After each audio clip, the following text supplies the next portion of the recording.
Hola, ¿qué tal? Buenos días. Estamos aquí con el doctor Yesid Miranda en el Congreso número 27 de Comego.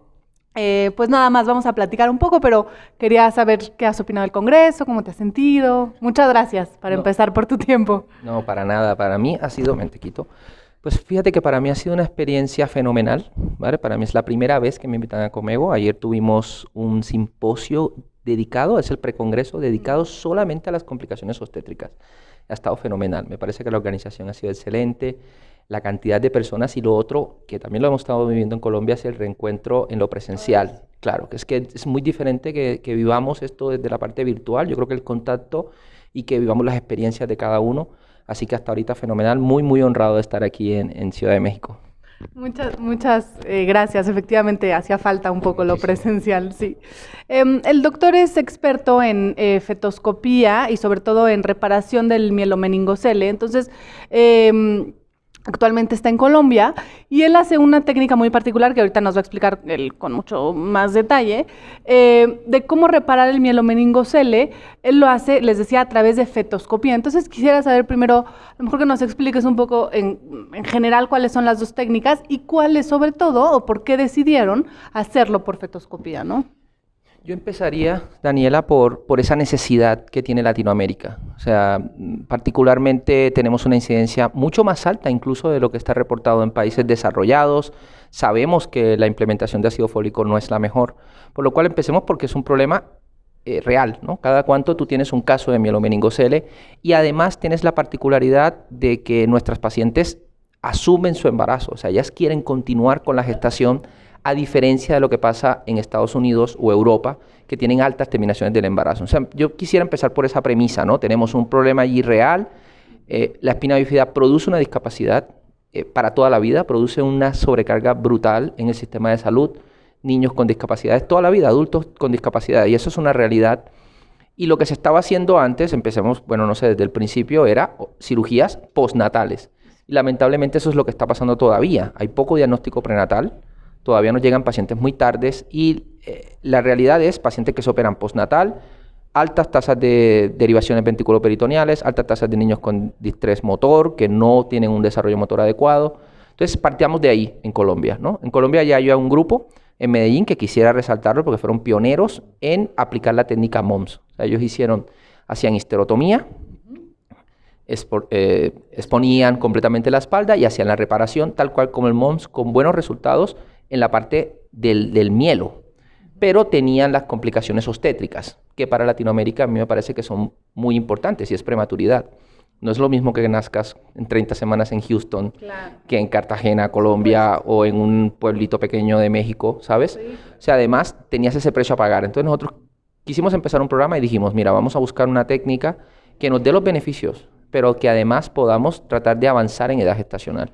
Y en ese sentido, si te pones a buscar, habían muchos avances en cuanto a la fetoscópica, pero habían dos técnicas en particular. Estaba Denise Lapa en Brasil, ella lo está haciendo completamente percutáneo, muy buenos resultados también, pero todavía el problema es la edad gestacional y la ruptura de membranas. Y desde el doctor Belfort, que ha sido pionero desde Houston, ha empezado o propuso hacer la laparotomía, o sea, exponer el útero, y allí colocar los trocar y operar, hacer fetoscópica, pero exponiendo el útero. Esto te permite que tú tengas una capacidad de movimiento mayor con los trocars y ellos ya habían reportado, sobre todo cuando hicieron, no cierren 2 capas, sino 3 capas, han ido evolucionando también del mielo, reportaron que tenían unos muy buenos cierres y también un buen seguimiento postnatal. Entonces esto nos ha motivado a decir, vamos a ir por esa técnica y después ya te comento los resultados, pero empezamos primero buscando, luego identificamos esto y fuimos a Houston. Ellos fueron muy bondadosos con nosotros porque nos han hecho el acompañamiento, hicieron un entrenamiento con nosotros, visitamos varias veces el neurocirujano, que es muy importante, el anestesiólogo, que es muy importante, y nosotros. Sí. Pues ha sido esto, el principio. Gracias. Justo eso es algo que te quería preguntar también. ¿Cuánta gente hace falta, no? Y no por desmotivar, porque gente preparada existe, ¿no? Pero sí como para hacer conciencia de que es un trabajo en equipo y eso es algo que yo trato de predicar constantemente en la medicina, de trabajar en conjunto, ¿no? Y bueno, sí, me parece muy interesante justo esto que dices de la prematuridad, porque efectivamente hay que pensar, pues, en la población general, ¿no? No en el instituto, en la medicina privada, en donde nos encontremos, ¿no? Definitivamente. Y pues sí, me gustaría, bueno, a lo mejor sí nos puede volver a decir un poco la gente que hace falta y cuáles son los resultados o cuántos casos llevan, cómo les ha ido. Seguramente no todo ha sido maravilloso, ¿no? No, es un camino difícil, y si puedo ahondar más en lo que tú estás diciendo, y creo que es la diferencia de Latinoamérica con la parte anglosajona, nos cuesta trabajar en equipo, si te puedo decir eso, nos cuesta organizarnos, somos muy buenos, hay gente muy buena en todos lados, pero ya cuando juntas 5 a trabajar, entonces ya cuesta el ego. Sí, ya estamos hablando aquí de un podcast muy público, pero es cierto. Entonces, para nosotros fue un reto conseguir a un neurocirujano que estuviera dispuesto a cambiar, porque ellos operan todo abierto, a cambiar, a operar, porque es que esa es la otra diferencia de nosotros.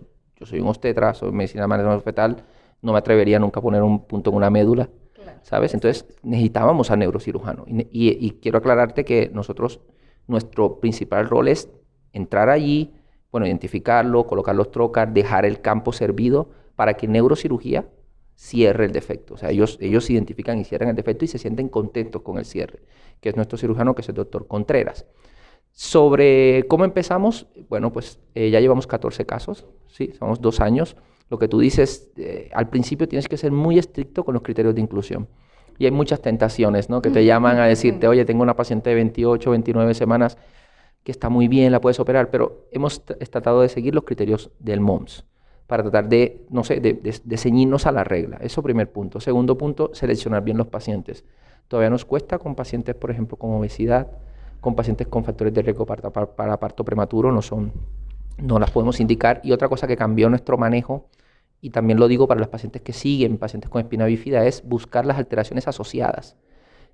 Hacer resonancia magnética, prequirúrgica y hacer estudio de microarreglos nos ha ayudado a identificar pacientes que en otro punto tú lo creerías candidato a cirugía, pero que de pronto no lo es tanto, porque tiene alteraciones asociadas que no los va a beneficiar el mielo. Entonces llevamos 14 casos, hace 2 días hicimos 2 casos en un solo día, y ya nos llegan remitidos de Colombia, de Panamá, pacientes. Entonces, te puedo decir mis resultados de 37 semanas de edad media al parto.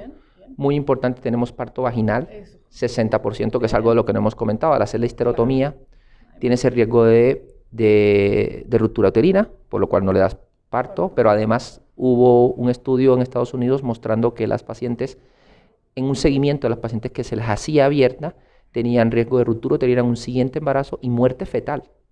Muerte intraútero. Claro. Entonces, nosotros tenemos 37 semanas, 60% de parto vaginal y el seguimiento que nuestro niño más grandecito ya tiene 18 meses de edad, con muy buena parte neurológica, y tenemos menos del 10% de requerimiento de intervenciones postnatales. Entonces, bueno, pues estamos contentos hasta ahorita. ISUOC nos ha aceptado un trabajo ahora en Londres, en septiembre, que vamos a mostrar nuestra experiencia, y también quiero resaltar que aquí en Gerardo Sepúlveda lo hace. Y lo que hemos hecho, que estamos colaborando ahorita, es comparar los resultados de él con los nuestros, para medirnos como latinoamericanos, porque queda un poco difícil que te midas con Houston, o no porque estemos por debajo. No, llevan años. Claro, y llevan 100 casos. Con Gerardo nos parecemos más como latinos, nuestra población es latina, pero te puedo decir que tanto Gerardo como nosotros tenemos resultados muy similares a lo que están consiguiendo en Houston. Bien. Sí. Muchas gracias. Me gustó mucho esto que dijiste de los criterios de inclusión, porque muchas veces pensamos en la cirugía fetal y sigue siendo primero algo como así medio mágico, y segundo algo que sigue rayando en la ética, ¿no? Y justo quiero hacer hincapié en que justo creo que esta es la manera de hacer adecuadamente la cirugía fetal, tener como los criterios de inclusión muy claros y no dejarse por quiero operar y voy a meter lo que sea, ¿no? Y es difícil. En la medicina en general, cualquier estudio es difícil, y pues este es un claro ejemplo, y eso me parece muy importante de resaltar, ¿no?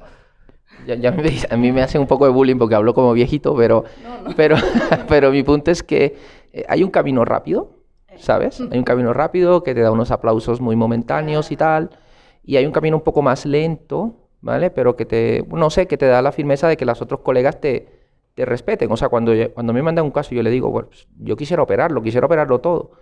Pero cuando yo le regreso al paciente y le digo, no lo puedo operar por esto y esto y esto, él en cierto sentido ve que no opero lo que sea, ¿vale? Y también otro mensaje, y que nosotros estamos tratando, tenemos muy buenas relaciones con el otro grupo que está haciendo en Medellín, y estamos tratando de ponernos de acuerdo, porque la otra clave que no nos ponemos de acuerdo en Latinoamérica es centros de referencia. No podemos estar haciendo 10 personas la curva al mismo tiempo, porque solamente van a haber 50 casos elegibles. Si hay 10 centros, 5 cada uno, pues nadie aprende, ¿no? Entonces, si de pronto nos ponemos de acuerdo todos, creamos un grupo nacional, eso permite de que todos los casos vayan a un solo centro, y ese centro se va a volver muy potente, y el beneficiario es los pacientes al final. Claro. Sí, que esa es la intención, ¿no? Siempre beneficiar a los pacientes. Pues muchas gracias. No sé si quisieras dar algún mensaje final.